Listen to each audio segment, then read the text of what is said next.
घर चढ़ के मारब बरियारी रे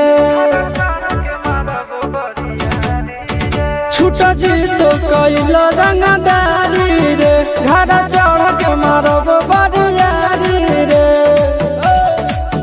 तोरा बाप के न तोरा दादा के चिन्हबहु बेटा सब गोली मारबहु एगो गिनबहु तोरा बाप के न तोरा दादा के चिन्हबहु बेटा सब गोली मारबहु एगो गिनबहु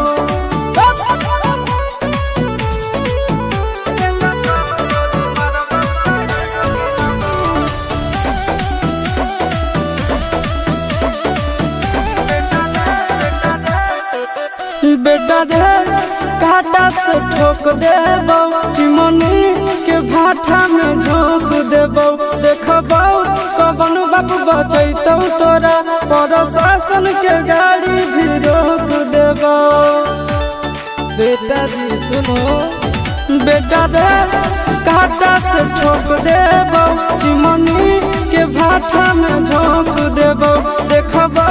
कवन बाप बचैतौ तोरा प्रशासन के गाड़ी भी रोक देबौ तोरा जैसन के हम खड़े खड़े गिनबौ बेटा सब गोली मारबौ एगो गिनबौ तोरा बाप के न तोरा दादा के चिन्हबौ बेटा सब गोली मारबौ एगो गिनबौ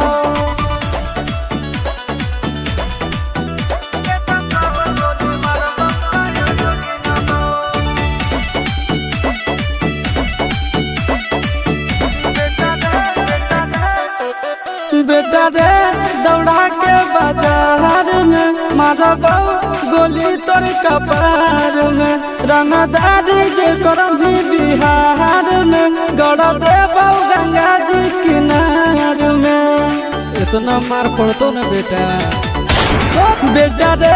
दौड़ा के बाजार में मारबौ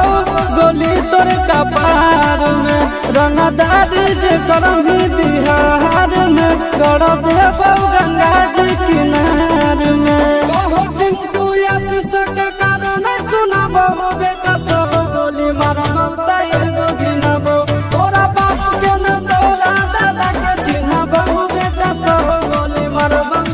एगो गिनबौ मारत मारत पिछुआरा लाल कर दे बेटा ध्यान से बाप इधर है।